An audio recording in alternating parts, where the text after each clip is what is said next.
es en las pequeñas cosas. La ilusión por mi trabajo. Siempre tuve fe, siempre me ha ayudado. Me gusta llevar nuestra bandera al mundo entero. La familia es lo que cuenta. Seréis como dioses. Su amor te enseña a amar. El futuro es lo importante. Palabras a medianoche, con Jesús Fonseca.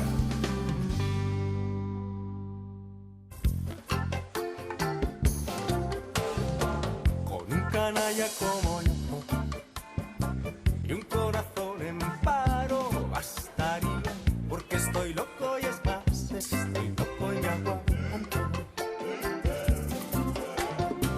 Con un canalla como yo y un pasaporte al Congo, bien no iría. Si buscas chico formal, búscate lo más alto.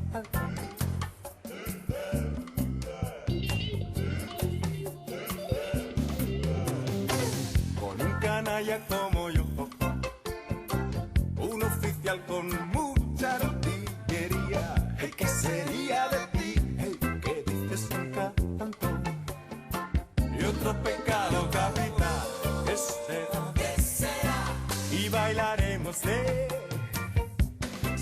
y bailaremos, es mi vida.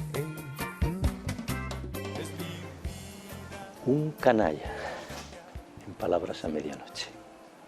¿Qué tal? ¿Cómo están? La historia de un canalla.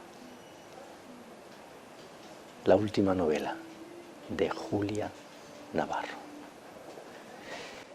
Un recorrido por una época que es la de ustedes y la mía, que la estamos viviendo, porque esta novela es de rabiosa actualidad. Y en la que aparece todo lo que hay en la vida, lo más abyecto, lo más miserable, lo más hermoso también, porque en las novelas de Julia Navarro siempre aparece la belleza de una manera u otra. Y dos preguntas, esas dos preguntas que siempre nos hacemos. ¿Quién tira de los hilos de nuestra vida? ¿Hasta dónde es capaz de llegar el ser humano para lograr lo que quiere? ¿Hasta dónde es capaz de descender? Pues de todas estas cosas vamos a hablar con Julia Navarro, que está logrando llegar a millones de lectoras y de lectores en todo el mundo, con sus libros traducidos a decenas de idiomas. Julia, qué alegría. Muchas gracias por invitarme una vez más a estar contigo. Me hace mucha ilusión que estés aquí porque te admiro y te quiero desde hace muchos años. Hay sentimientos que siempre son mutuos y yo también te admiro y te quiero, Jesús. Gracias, Julia, muchas gracias. Vuelves, regresas una vez más con una novela, no lo puedes remediar. El protagonista, en este caso Thomas Spencer, aparece como a ti te gusta que aparezcan tus protagonistas masculinos, rodeado de mujeres. Rodeado de mujeres, ¿eh? Está Carmela, está Esther, en fin, frente a él que representa lo más abyecto. ¿Eres feminista? Sí, Jesús, ya lo sabes. Soy una feminista militante. Claro que soy feminista en las mujeres que aparecen en mis libros. Intento que tengan esa fuerza que necesitamos para salir adelante. Hasta mediados del siglo XX las mujeres hemos sido como una nota a pie de página, y si no hubiese sido por el movimiento feminista, las mujeres seguiríamos siendo una nota a pie de página. Nos ha costado mucho y a mí me gusta en todos mis libros poner en valor la fuerza, el tesón, la inteligencia que tenemos que desarrollar las mujeres para sacar la cabeza y para tener un lugar en el mundo, simplemente para ser visibles. Y claro que soy feminista, Jesús, y lo voy a ser. Y es verdad que también que no lo hemos hecho solas, porque ha habido muchos hombres que nos han acompañado en este camino, tú nos has acompañado, pero todavía nos quedan, Jesús, muchas batallas que dar. ¿Tú crees, Julia, que las mujeres siguen siendo eso que tú dices, una nota a pie de página? Cada vez menos. Ahora ya subimos a las primeras líneas, pero todavía no estamos en la primera línea. Es decir, tú te coges cuántos jefes de gobierno hay en el mundo y les puedes contar, te sobran dedos de una mano. Si te coges, por ejemplo, las empresas del IBEX 35, te sobran dedos de una mano para decir cuántas mujeres hay en puestos de responsabilidad. Las mujeres hemos logrado ocupar puestos medios y seguimos siendo noticia cuando ocupamos un puesto de primera fila, precisamente por eso, porque todavía es una excepción. Entonces todavía, Jesús, todavía nos quedan unos cuantos peldaños por subir. O sea, no basta con que las leyes digan que somos iguales, sino lo que dice la ley se tiene que volver cotidiano, tiene que formar parte de la cotidianidad, y eso todavía no sucede. La cultura anglosajona, la cultura latina, que algo tiene que ver en todo esto que estamos hablando, y que son dos culturas que tú enfrentas en este libro, muy deliberadamente, además se nota, se ve que lo has querido hacer así, tan distintas, tan diferentes, en aspectos como este, por ejemplo, en lo que se refiere a la mujer, y en tantos otros. Son culturas diferentes. Es verdad que el mundo se ha ido, digamos, unificando, uniformando, pero todavía hay importantes diferencias entre la forma de enfocar la vida en ambas sociedades. La sociedad anglosajona tiene sus propias pautas, sus propias reglas, y la sociedad latina las suyas. He de decirte que yo me quedo con la nuestra. Es decir, en esta novela, por ejemplo, el protagonista, que es neoyorquino, que vive en Nueva York, se asombra cuando hace un viaje a España, se vuelve loco. La forma de vivir de los españoles, es decir, se descoloca. Sí, sí. ¿Por qué se descoloca? Nueva York es una ciudad fantástica, que a mí me encanta, y que es casi un personaje más de la novela. Sin embargo, es una ciudad durísima, en la que tú puedes trabajar años en un lugar y no haberte ido nunca a tomar un café con el compañero de la mesa de al lado. A mí eso me pone los pelos de punta. Y aquí tú te vas a tomar un café a cualquier bar y terminas hablando, aparte del señor con el que te está sirviendo el café, con la persona que tienes al lado. Es decir, tenemos otra forma de ver la vida, de relacionarnos, de respirar. Y yo en ese sentido me quedo con la nuestra. Aparte, luego hay un tópico: los anglosajones trabajan más y trabajan mejor. Pues mire usted, ni trabajan más ni trabajan mejor. Y si sacáramos la lista de chapuzas que de vez en cuando se cuela en las páginas de los periódicos de lo que hacen en otros países, por lo menos no nos sentiríamos tan diferentes. Y yo creo que lo que pasa es que a los españoles nos encanta flagelarnos. Yo creo, Julia, estoy de acuerdo con esto que dices, que somos muchísimo mejor de lo que nos quieren hacer creer y de lo que nosotros nos creemos. Somos mucho más eficaces, más eficientes, pero muchísimo más, y más simpáticos. O sea, Pero, lo que pasa es que somos quejicas. eso sí, la queja estéril sí, la tenemos muy La tenemos muy sí. absolutamente Sí. en el ADN. Trabajamos de forma diferente y somos capaces de trabajar igual o mejor. Lo que pasa es que también somos capaces de parar, sonreír a la persona que tienes al lado, somos capaces de vivir. Pero muy quejicas. Hace unos días Sánchez Dragó, en este mismo programa, decía que a un español le sale un grano en la punta de la nariz y va al Ministerio de Sanidad inmediatamente a quejarse, a pedir explicaciones y una indemnización. Es verdad, es que somos muy quejicas, Sí. y a veces no ponemos en valor las cosas buenas Sí. que tiene nuestra sociedad y que tenemos nosotros mismos como parte de esa sociedad. El poder político, el poder económico, Julia, están ahí los dos. Sí, esta es una novela sobre el poder. Sobre el poder en todas sus formas. Ese entrelazarse de los dos poderes, del económico y del político, porque realmente dónde empieza uno y dónde acaba otro. A mí me parece que tú das pistas allí, he intuido pistas que te llevan a la conclusión de que son el mismo. Desgraciadamente, es decir, hemos ido caminando a una sociedad en la que antes el poder económico tenía su compartimento y el poder político otro. Y el poder económico, al fin y al cabo, tenía que estar no supeditado, pero sí acompasado con los intereses generales.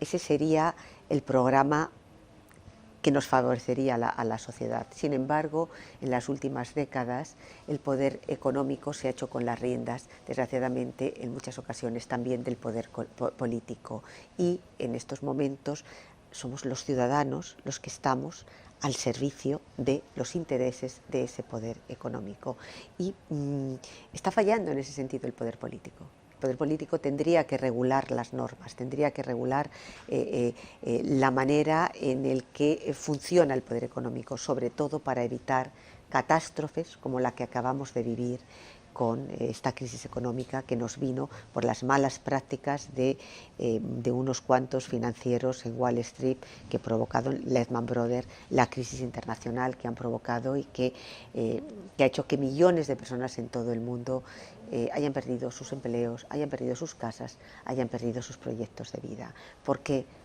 Porque el poder económico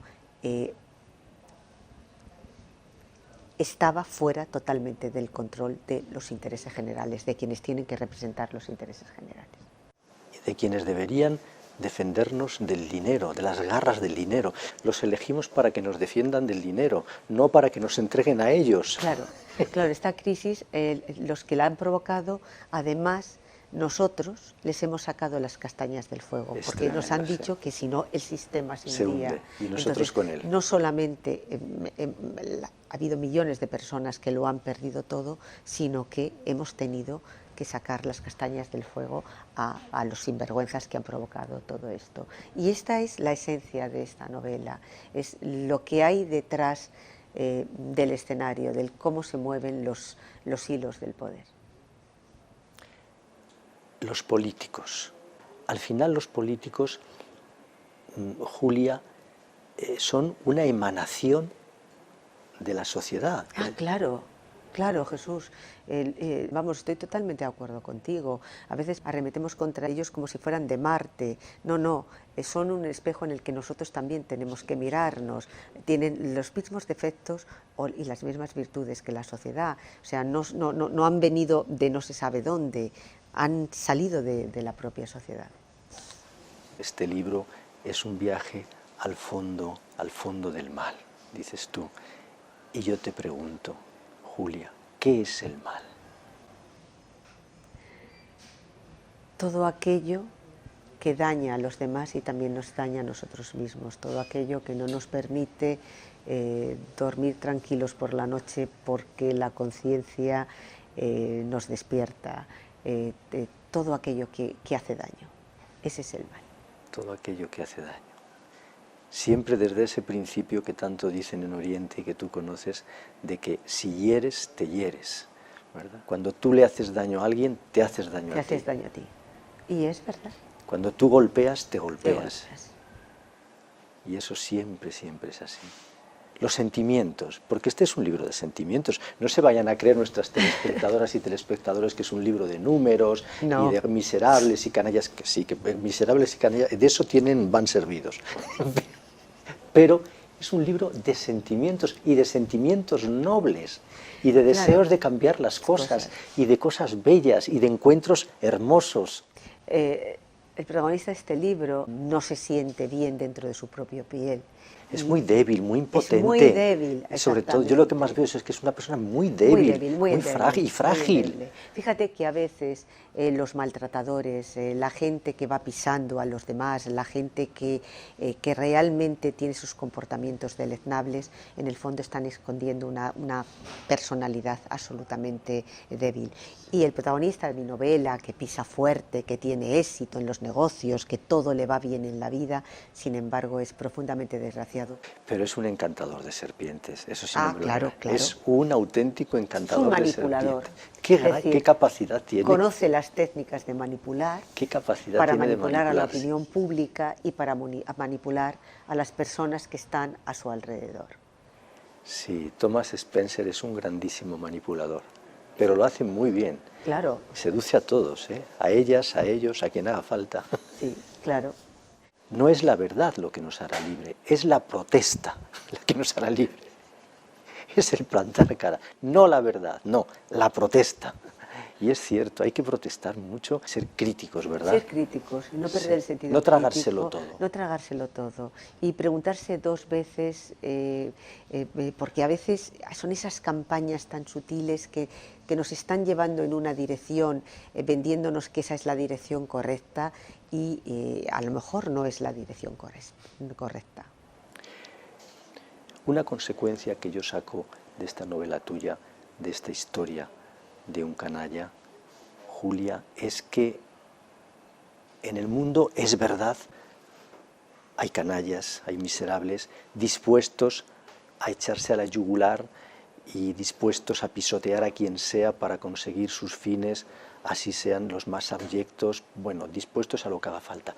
Pero sin embargo, sigue habiendo más gente noble y más gente de corazón limpio de la que nos creemos. Desde luego, muchísima Jesús, más. Desde luego. Y antes hablábamos de esta crisis, ¿no? Esta crisis que hemos padecido. Ha ido aflorando lo mejor de la sociedad, es decir, que es la solidaridad. De repente hemos visto como la familia, tan denostada en los últimos años, se ha convertido en el pilar sobre el que muchas personas han podido sobrevivir. Abuelos ayudando a sus hijos y a sus nietos, compartiendo sus exiguas pensiones pues para que pudieran seguir comiendo todos los días sus hijos y sus nietos, los bancos de alimentos, gente que se ha presentado voluntaria en organizaciones de todo tipo, laicas o religiosas, de todo tipo, diciendo, bueno, ¿en qué puedo ayudar? ¿Cómo puedo echar una mano? Es decir, en ese momento terrible de crisis que hemos padecido y que todavía no hemos salido de él, ha aflorado lo mejor de la sociedad. Yo siempre prefiero ver el vaso medio lleno. Y creo que en líneas generales el ser humano es mejor que peor. Lo que pasa es que el mal existe, el mal está ahí, el mal nos acecha, el mal nos rodea. Y hace más ruido además. Y hace más ruido, claro, porque hace más daño. Sí. Y además nos asusta. Y además eso que está escrito por ahí en algún libro, que dice que los hijos de las tinieblas son más listos que los hijos de la luz. Desgraciadamente. Desgraciadamente, tienen más capacidad de engañarnos. Los hijos de las tinieblas son más listos que los hijos de la luz, eso siempre es así. Vamos a ver, Julia, y cuando tú has cogido este libro, lo has releído, etc., ¿no has sentido en algún momento el miedo a decir, bueno, cuando el lector coja este libro y se encuentre con semejante miserable, va a coger y va a dejar el libro? Mira, cuando yo terminé de escribir el libro y entregué el pendrive a la editorial, les dije, les di un susto, porque les dije, no sé lo que va a pasar con esta novela. Puedo aumentar mi número de lectores, ampliarlos, o puedo perder los que tengo. Porque era consciente de que es un libro duro, de que es un libro en el que obligo a los lectores a hacer una reflexión sobre la sociedad en la que estamos viviendo, esta sociedad de la comunicación, porque obligo a los lectores a hacer ese viaje a lo más recóndito y oscuro del ser humano. Y es una novela que, al estar escrita en primera persona, al hacer que el personaje, Thomas Spencer, cuente su vida en primera persona, el lector no tiene defensa, está metido en la cabeza de Thomas Spencer desde el minuto uno. Si la novela estuviera escrita en tercera persona, tendría esa lejanía, no le provocaría el impacto que le provoca el personaje. Y eso lo pensé, es decir, cuando yo estaba estructurando la novela, estaba pensando en la novela, pero decidí que tenía que correr ese riesgo y que esta era una novela para reflexionar, no era una novela para entretener. Yo creo que el lector desde luego no se va a quedar indiferente con la lectura de esta novela. Es una novela también que Jesús, yo no habría podido escribir sin tener detrás 4 décadas de ejercicio del periodismo. Es decir, los periodistas sabemos lo que hay encima del escenario, pero también sabemos lo que hay detrás del escenario. Y también es una manera de coger al lector y llevarle detrás del escenario y decirle, mire cómo se hacen determinadas cosas, mire cómo le manipulan a usted. Y el periodismo es un género literario, ¿verdad, Julia? Claro, claro que lo es. A mí cuando me preguntan qué diferencias hay entre tu carrera de escritora y tu carrera de periodista, siempre digo lo mismo. Se trata de contar una historia. El periodista cuenta una historia real y el novelista cuenta una historia que es fruto de su imaginación, pero la imaginación se va alimentando de lo que vas viviendo, de lo que vas viendo, de lo que vas sintiendo, de lo que vas conociendo, de lo que vas escuchando, de lo que vas leyendo, en definitiva, de la vida que transcurre a tu alrededor. De manera que son 2 caminos paralelos. Al final se trata de contar una historia. Y contar una historia y el ansia de escuchar una historia yo creo que está en el ADN de los seres humanos desde que los primeros hombres salieron de la cueva y se pusieron alrededor de un fuego y alguien empezaba a relatar pues, cómo había transcurrido un día y otro empezaba a pensar que aquello que les pasaba, a lo mejor miraban hacia el cielo, tenía que ver con algunos espíritus que rondaban y bajaban desde la montaña. Es decir, el hombre siempre ha contado historias, siempre ha tenido necesidad de contar historias y hemos tenido necesidad de escucharlas. En el ADN de los seres humanos, dice Julia Navarro, que está a contar historias. Lo que no dice es que en el ADN de Julia Navarro está el ser una periodista peleona y una novelista peleona. Eso de pelear, como que no lo dejas, ¿eh?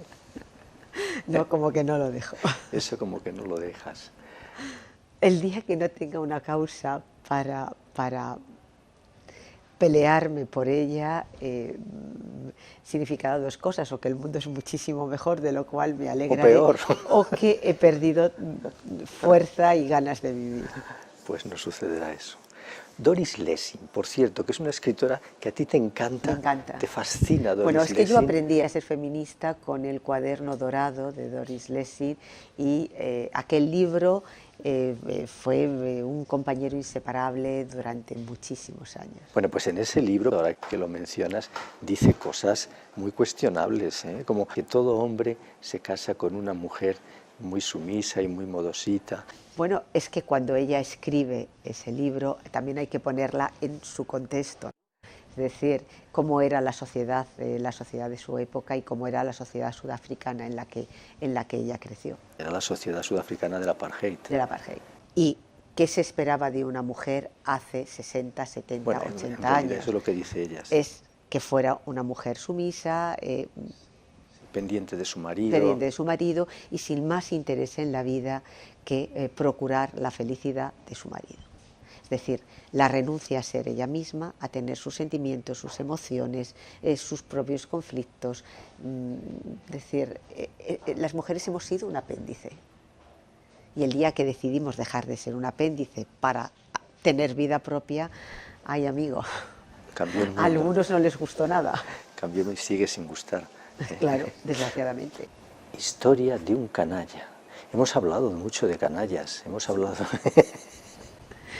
de la vida, que está llena de canallas, que los ha habido en el pasado, los hay en el presente y desgraciadamente los habrá en el futuro. Lo que pasa es que yo creo que cada día son más refinados. y más astutos y sobre todo más encantadores de serpientes. Bueno, cada día hay más herramientas para camuflarse. De vez en cuando los descubrimos y aparecen en las portadas de los periódicos, pero es verdad que a veces se tienen herramientas más refinadas para camuflarse.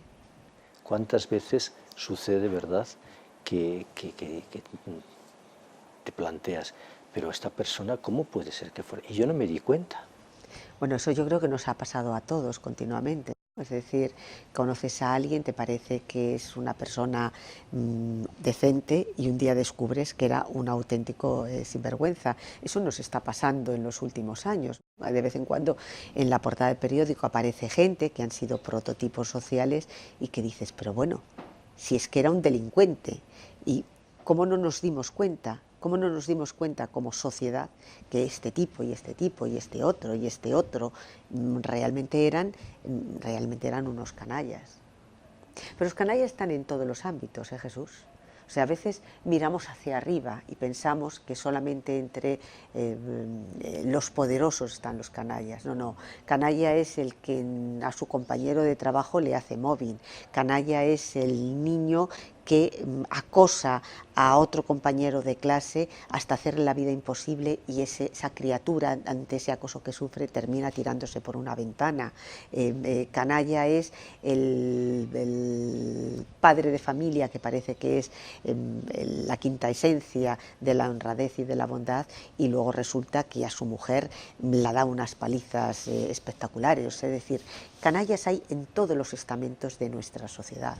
O sea, no solamente hay que mirar hacia arriba, sino también a nuestro lado. El canalla cotidiano. Sí. Ese que va por la calle y que parece que no es nada y sin embargo... Pero bueno, de esto de desenmascarar canallas, los novelistas sabéis mucho. Sí. ¿Por qué?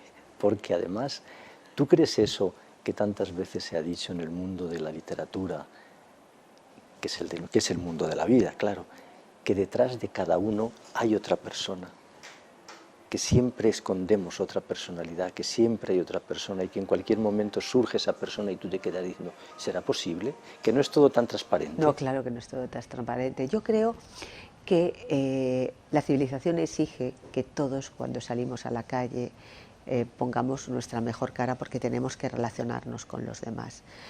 Si a veces pudiéramos leer lo que hay detrás de la mirada de los otros y los otros pudieran ver lo que hay detrás de nuestra mirada, a lo mejor íbamos todos asustados las 24 horas del día. Es decir, el vecino del tercero con el que te encuentras y le dices buenas tardes, don Arturo, a lo mejor estás diciendo al mismo tiempo que estás diciendo buenas tardes, don Arturo, estás diciendo este pelma que pone la radio a todo meter y no me deja dormir por la noche, y así le parta un rayo. Es decir, si pudieran, y eso, yo que soy buena, se me ocurren esas cosas, ¿no? Pero, o sea, ¿qué piensan realmente los demás? ¿Qué pensamos nosotros? Si pudiéramos leer detrás de las miradas, insisto, nos llevaríamos unos cuantos sustos. Si pudiéramos leer detrás de las miradas, dice Julia Navarro, que nos llevaríamos muchos sustos, algunos sustos. Pues yo, Julia, leo detrás de la mirada de las telespectadoras y telespectadores y leo, sobre todo, buenos sentimientos. Un puntito de canalla veo también. Un puntito de canalla en alguno por ahí. Pero en general lo que veo sobre todo es un corazón sencillo y bueno, de gente maja. Yo también, además, quiero creer, como antes te decía, que el vaso siempre está medio lleno y antes, bueno, pues lo hemos vivido, por ejemplo, en esta crisis, en el que hemos visto cómo ha aflorado lo mejor de las personas. Nos vamos. Muchas gracias, Julia, por este rato. No, muchas gracias por una vez más invitarme a estar contigo y con todas esas personas que están ahí detrás de la pantalla y que te siguen lealmente, fielmente a través de este programa y de tantos otros lugares por los que apareces. Muchas gracias, Julia. Muchas gracias, Jesús. Gracias, de verdad. Y a todos ustedes, muchísimas gracias. Nos vemos en unos días. Hasta pronto. Buenas noches. Erguidos respirar y sacar